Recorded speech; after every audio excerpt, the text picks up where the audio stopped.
As elite units within the Grand Army of the Republic, the Clone Commandos and the Galactic Marines represented the highest echelon of clone troopers to have fought within the Clone Wars.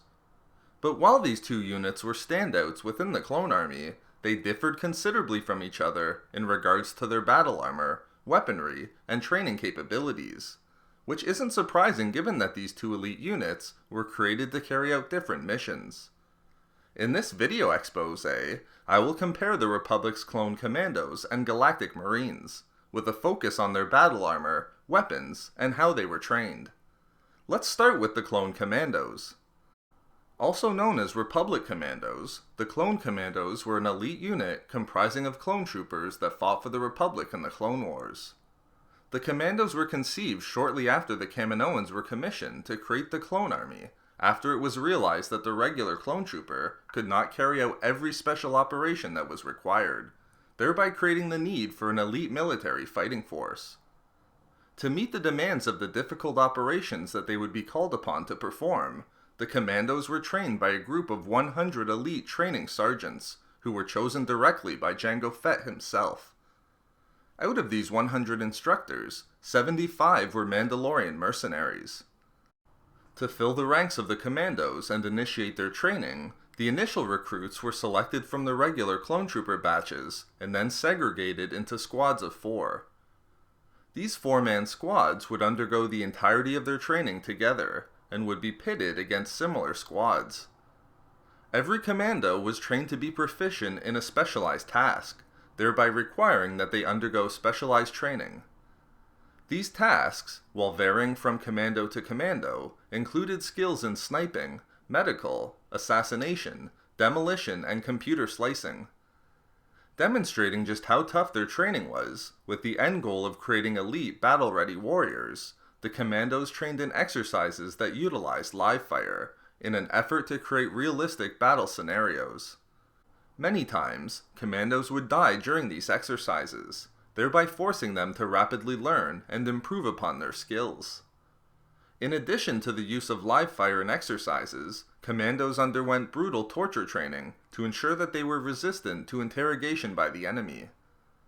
These arduous methods ensured that the Commandos emerged from their training as elite soldiers, rivaled by none within the Grand Army of the Republic in their organization and teamwork. Clone Commandos were outfitted with Katarn-class Commando Armor during the Clone Wars, with 3 variants evolving side by side with the Phase 1 and Phase 2 armor utilized by the regular clones. Weighing 44 pounds and being much more expensive to produce, this armor provided Commandos with greater protection than either the Phase 1 or Phase 2 armor, as its plating contained specialized chemical properties and a unique composition, in addition to its own deflector shields.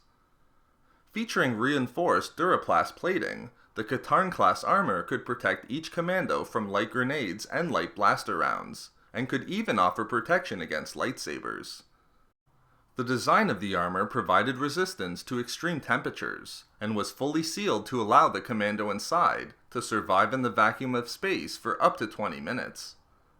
The helmet of the Katarn-class armor used by the Clone Commandos relayed and displayed large amounts of tactical information to its user, such as the location and position of enemy targets, the commando's health, and the remaining strength of the suit's deflector shields.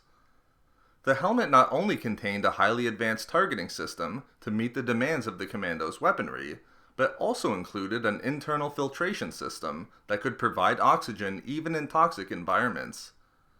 The weaponry of the Commandos was unparalleled amongst the clones, as they were heavily armed with a wide array of weapons and technology.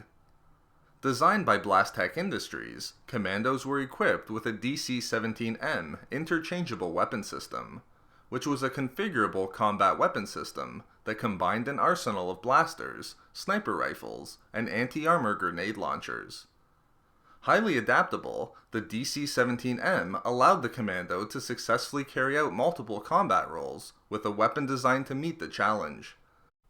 The blaster configuration of the DC-17M outfitted the Commando with a powerful, rapid-firing assault rifle, powered through its side position power pack.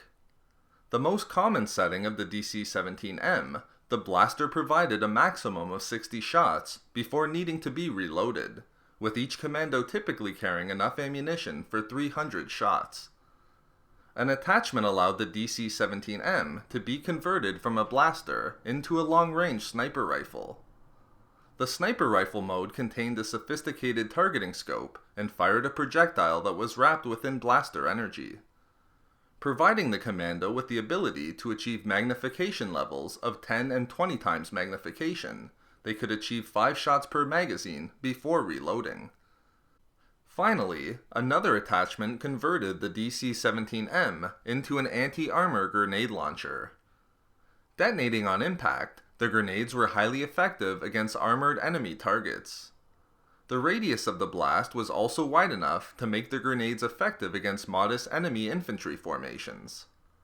By the third year of the Clone Wars, 2 additional attachments were created to provide the Clone Commandos with even greater versatility and firepower.